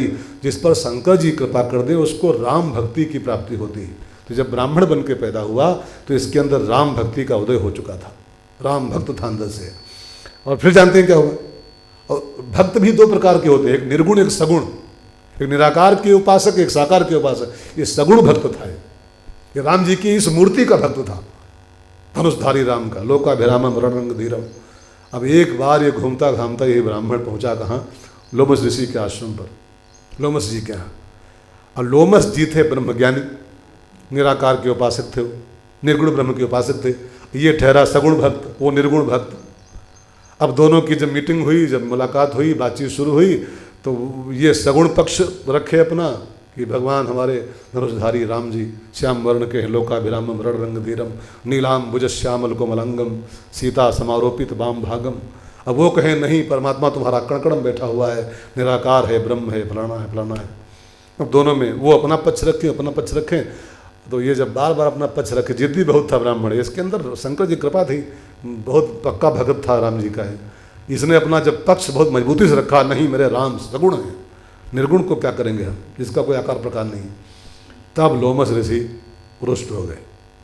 थे तो महात्मा लेकिन रुष्ट हो गए। वो कितना कोई महात्मा होए ना, लेकिन उसको अब घिसना शुरू करो तो फिर वो रुष्ट हो जाएगा। वो एक वो चौपाई है ना वो कि अति संघर्षण कर जो कोई, अनल पकड़ चंदन ते होई। चंदन कितना ठंडा होता है, लेकिन 2 लकड़ी चंदन की लो, खूब रगड़ो तो चंदन से भी चिंगारी फूट पड़ेगी। लोमस थे तो महात्मा, लेकिन उसने इतना तर्क कुतर्क कर दिया, इतना बहस कर दिया उनके साथ कि वो संत रुष्ट हो गए। वो निर्गुण के उपासक है, सगुण पक्ष रखे अपना, श्राप दे दिया। मूर्ख, सठ स्वपक्ष तव हृदय विशाला। तेरे अंदर अपना पक्ष बड़ा बड़ा प्रबल है, तो बार बार अपना पक्ष रख रहा है, मेरी बात नहीं सुन रहा है। जा तू पक्षी हो जा। जो अपना पक्ष बहुत रखे वो पक्षी हो जा तू। और पक्षी भी कोई सामान नहीं, सपद होए पक्षी चंडाला। तू चंडाल पक्षी हो जा, मैंने कौआ। चंडाल पक्षी मैंने कौआ होता जा, तू कौआ हो जा, कौआ हो जा। अब शूद्र से शंकर जी उसको ब्राह्मण बनाए, लेकिन लोमस ऋषि गुस्सा उसको कौआ बना दिया। लेकिन कौवा जब बन गए भुसुंडी जी, तो ये नाराज नहीं हुए, न दुखी हुए, डरे भी नहीं जरा भी। इनको लगा कि अब बहुत अच्छा हो गया। अब मनुष्य थे तो दुनिया भर की आफत थी, शादी करो, बच्चे हों तो घर बनाओ, प्लाट ले तो ये करो, तो गाड़ी लाओ, तो नौकरी लो ढूंढो, कि बीवी की साड़ी लाओ, कि ये करो कि वो करो। अब बढ़िया पक्षी हो गए हैं। अब कहीं जाना हो तो कार बुक करो, साइकिल ढूंढो, ऑटो बुक करो। अब पक्षी हो गया हूँ, मन हो तहाँ उड़ के जाऊँगा, और मन हो वो खा लूँगा, न बीवी न बच्चा, न कोई हेन न तेन, न कोई लफड़ा। डरे नहीं, रोए भी नहीं, मस्ती में कौवा बन के उड़ते हुए चल दिए भुसुंडी जी, राम राम करते हुए। अब लोमस ऋषि को दया आ गई उसके ऊपर, कितना भयंकर मैंने श्राप दे दिया, कौवा बना दिया इसको। लेकिन ना ये दुखी हुआ, न डरा, न गुस्सा हुआ मेरे ऊपर, चुपचाप आराम से राम राम करता जा रहा है, उड़ता हुआ। तो दया आ गई, उन्होंने वापस कम हियर, वापस बुलाया, वापस आओ। वापस बुलाया, उसकी पीठ पर हाथ रखा लोमस बाबा ने, उसको ढांढस दिया और राम मंत्र दिया। और राम मंत्र के साथ साथ उसको संपूर्ण राम कथा सुनाई। ये मानो मंत्र के पहले जो कसौटी होती है शिष्य की, वो की गई थी। कसौटी थी वो जो श्राप व्राप दिया था कि देखें श्राप पाके टिक पाएगा नहीं टिक पाएगा। गुरु मंत्र ऐसे नहीं देता। आजकल तो गुरु भी बड़े सस्ते हो गए हैं। हमारे यहाँ मंत्र ऐसे नहीं मिलते थे किसी को। हमारे यहाँ मंत्र पाने की प्रक्रिया पढ़िए पहले शास्त्रों में।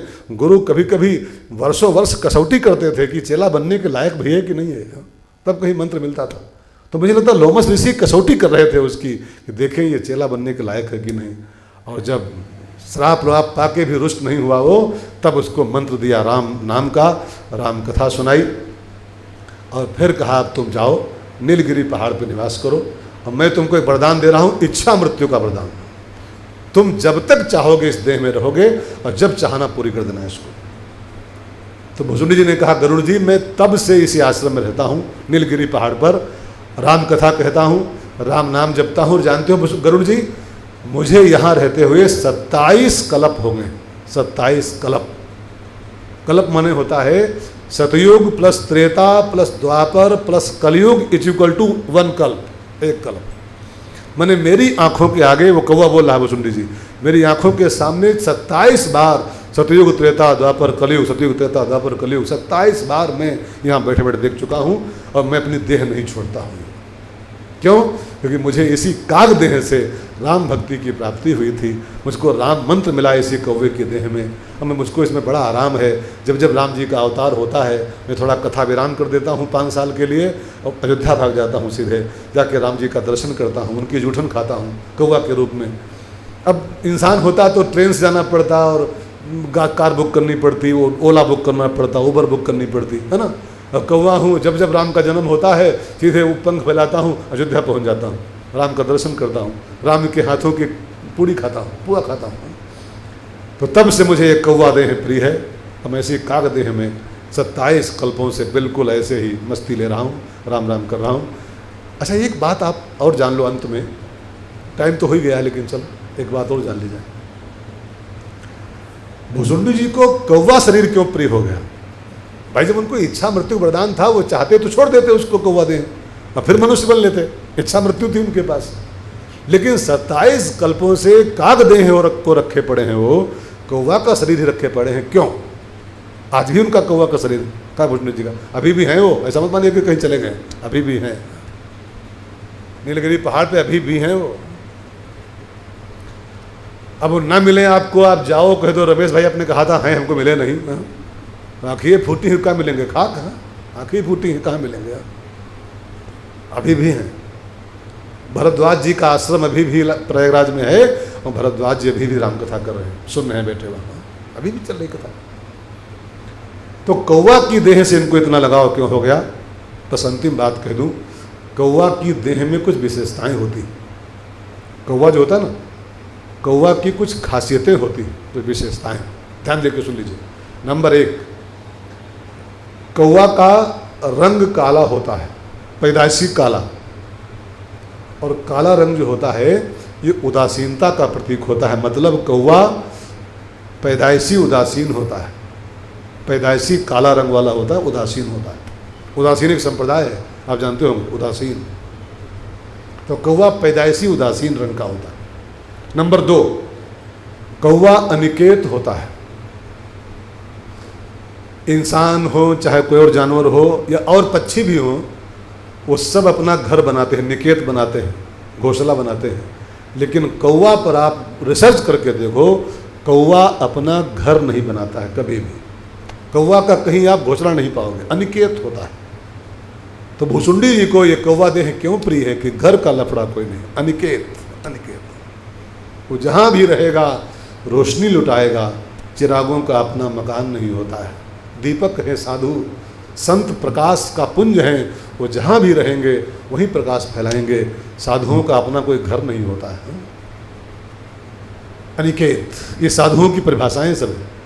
नंबर 2, कौवा पर रिसर्च करो तो तीसरी विशेषता कौवा की होती है, कौवा संग्रह नहीं करता है। हम आप है ना, ढेरिया रखे बैठे हैं घर में, ढेरिया, कि वो साल भर का गेहूँ भर लें और साल भर का आटा धर लें और 6 महीने की दाल धर लें और नमक कहीं लॉकडाउन न हो जाए, नमक ले आए 10 पैकेट और तेल ले आए 5 किलो। हमको आपको इसी में मरे जा रहे हैं, संग्रह में ही। एक सेठ ने अपने मुनीम से पूछा कि अगर सब फैक्ट्री हम बंद कर दें, आज से सारा काम बंद कर दें, तो हमारी कई पीढ़ी बैठे बैठे खाएंगी। तो मुनीम ने हिसाब किताब बनाया कि अगर आप आज से सारा काम बंद कर दो तो आपकी 10 पीढ़ी बैठे बैठे खाएंगी। इतना सुना तो सेठ कस के रोने लगा। मुनीम ने कहा रोए क्यों? कहा गिरहिक क्या होगा, 10 तो खाएंगे लेकिन गिरहिक क्या होगा, मैं गिरहिक ले रो रहा हूँ। लेकिन कौवा कभी उसकी डेहरिया में चावल धरे हैं कि वो सावन में खाएंगे? उधर भरन ताले, ये साधु की परिभाषा है। साधु संग्रह नहीं करता है, बस पेट भरा आगे बढ़ा, मिल गया पेट भर के खा लिया आगे बढ़ गया, नहीं मिला एकादशी कर दिया उस दिन। साधु की एकादशी एकादशी को नहीं होती है, इसको ख्याल रखिएगा। साधु की एकादशी एकादशी को ही नहीं होती है। साधु जिस दिन भोजन न पाए उसकी एकादशी उस दिन है, और जिस दिन पा जाए चकाचक। वो कौन सा हो, वाह वाह रे मौज फकीरा दी, और कभी तो खाए कभी तो खाए चना चबेना, और कभी लपटा ले दें खीरा दी, कभी 56 भोग काटते हैं साधु, कभी चना पर जी लेते हैं। चना पर जीते हैं ना लेकिन दोनों मस्त रहते, दोनों में उदर भरन ताले। नंबर 3, चौथी विशेषता कौवा की होती है, कौवा को आप पत्थर और चावल मिला के रखो, एक कटोरी में पत्थर चावल मिलाओ, पत्थर और चावल रखो, कौवा आएगा। उसकी ऐसी विशेषता होती है कि पत्थर पत्थर छोड़ देगा और चावल चावल खा लेगा। मतलब ये साधु का चौथा लक्षण है कौवा का, कि गुण गुण ग्रहण कर ले और दोषों को वही छोड़ दे। जो सार सार को कह रहे और थोथा दे उड़ाए, वो साधु है, कौवा है। और अंतिम बात जो छठी होती है पक्षी की, कौवा की, पक्षी वस्त्र नहीं पहनता है। जो कौवा होता है कपड़ा नहीं पहनता। इंसान होते अगर एक भुसुंडी बाबा तो नहीं कोई लंगोटिया ढूंढनी पड़ती, लंगोटिया पहननी पड़ती। लेकिन एक बड़ी विशेषता बताऊं मैं आपको, पक्षी कपड़ा नहीं पहनता है फिर भी वो नंगा नहीं लगता है देखने में। ध्यान देकर सुनिएगा, पक्षी कपड़ा नहीं पहनता है फिर भी देखे में नंगा नहीं लगता है, लेकिन मनुष्य कपड़ा पहन कर भी नंगा लगता है देखने में। तो बड़ा नंगा है यार, हाँ बड़ा नंगा है, पहने है 6 मीटर, हाँ लेकिन तब वो नंगा होता है इंसान। हाँ तब वो नंगा, नंगा माने खाली वो नंगा नहीं है, नंगा पहने पहनाए नंगा है इंसान, और पक्षी बिना पहने भी नंगा नहीं लगता है। तो ऐसी विशेषताएं भुसुंडी जी में हैं। इसलिए 27 कल्पों से कंटिन्यू उसी काग देह में निवास कर रहे हैं। ये इसी स्तोत्र का फल था कि वो शूद्र थे, नीच थे, तमाम दुर्गुणों से भरे हुए थे। स्तोत्र गाया गया तो ब्राह्मण हुए, और फिर राम भक्ति से परिपूर्ण काग भुसुंडी जी का जन्म हुआ। इसी स्तोत्र का फल है। तेसाम शंभु प्रसिद्धति, जिसको सुनने के बाद भगवान महादेव गारंटेड प्रसन्न हो जाते हैं। ऐसा स्तोत्र हम लोगों ने 8 दिनों में गाया है। इसका बहुत आनंद रहा। मैंने पहली बार इस पर बोलने की हिम्मत की है। राम कथाएँ तो कई बार बोला था, शिव कथा भी कई बार सुनाई लोगों को, लेकिन रुद्राष्टक पर बोलने का मौका भगवान ने पहली बार दिया है। और 8 दिन तक, और 8 दिन कैसे बीत गए भी जान भी नहीं मिला। कब से सोमवार से सोमवार आ गया, हाँ 3रा सोमवार। तो आपको सबको बहुत सारी शुभकामनाएं। और अब आज के बाद थोड़ा सा गैप करके, और इसके बाद हम लोग जब दूसरी बार मिलेंगे, अब लॉकडाउन में ही, अभी लॉकडाउन रहेगा कुछ दिन और, हाँ रहेगा तो ही है, क्योंकि अभी जो संख्या बढ़ रही है, अभी उम्मीद की किरण कहीं दिखाई नहीं पड़ रही है। हालांकि वो मैंने सुना है कि वो भी बन गई है और उसका ट्रायल शुरू हो गया है, वैक्सीन का भी। भगवान करे जल्दी ये कोरोना जाए और हम लोग फिर से अपनी सामान्य जीवन जिए। लेकिन अभी तो फिलहाल नहीं लग रहा है। 40,000 के ऊपर संख्या मिली मरीजों की, वो सावधानी जरूरत भी है। लेकिन हम लोग थोड़ा गैप करके और मिलेंगे ऐसे ही सावधानी के साथ। और अब की बार गीता तत्व चिंतन आपके साथ रखा जाएगा। और उसको मैंने आपसे कल कहा था, गीता का सप्ताह करेंगे, एक सप्ताह का, एक सप्ताह करके एक अध्याय, 18 अध्याय गीता में है, एक सप्ताह में एक अध्याय पूरा किया जाएगा, ठीक है। और फिर 2-4 दिन गैप करके फिर दूसरा अध्याय दूसरे सप्ताह में, फिर 2-4 दिन गैप करके तीसरा अध्याय तीसरे सप्ताह में। तो ये भी एक अनुष्ठान हम लोग आगे चलाएंगे। और इसका भी लाभ जिसको लेना हो और इसके भी यजमान बनना हो, साप्ताहिक यजमान, और इसका भी नियम में बनाऊंगा कि एक सप्ताह का यजमान एक ही बने, पूरा एक ही बने, और उस एक यजमान के नेतृत्व में पूरे एक अध्याय चले गीता, और पूरे जगत को गीता का भी तत्व ज्ञान पहुँचे। और मैंने भी जो तैयारी की है, मैं बड़ाई इसको मत मानना, एकदम सरल भाषा में, एकदम आपकी समझ में आए, ऐसा तत्व गीता का आप तक पहुँचाने का प्रयास करूँगा।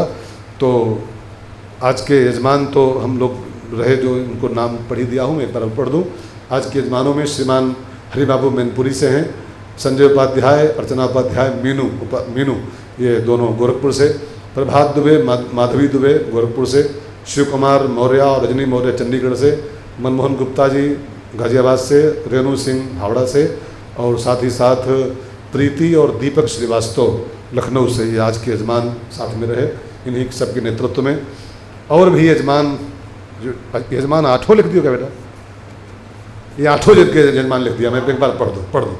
बलदाऊ श्रीवास्तव जी प्रथम दिन के यजमान थे, श्रीमती शशि और श्री बीबी लाल लखनऊ से यजमान थे, अर्चना और संजय उपाध्याय गोरखपुर से, सुषमा भटनागर दिल्ली से, मोहित हनुमान गाजियाबाद से, रमेश दीक्षित लखनऊ से, अजय भाटिया लखनऊ से परिवार सहित, श्रीमती अंजू सतीश श्रीवास्तव ग्रेटर नोएडा से, श्रीमती सिमी महाजन पानीपत हरियाणा से, श्रीमान हरि बाबू गुप्ता जी मैनपुरी से, रामेंद्र मिश्रा मुंबई से, CK भारती दुबई से, सतीश मिश्रा लखनऊ से, माधवी प्रभात दुबे गोरखपुर से, शिव कुमार रजनी मौर्य चंडीगढ़ से, और मनमोहन गुप्ता गाजियाबाद से, राजेश मीना दुबे गोरखपुर से, नीलकमल आनंद दिल्ली से, मनीष श्रीवास्तव दिल्ली से, हिंदवी लखनऊ से, राजेंद्र पांडे कटनी से, प्रीति और दीपक श्रीवास्तव लखनऊ से और रेणु सिंह हावड़ा से। ये इतने जजमान अपने साथ पूरी कथा का अनुष्ठान किए और इन्हीं सबके थोड़े थोड़े सहयोग से ये कथा पूरे संसार के लोगों ने सुनी, रुद्राष्टक का सावन में श्रवण किया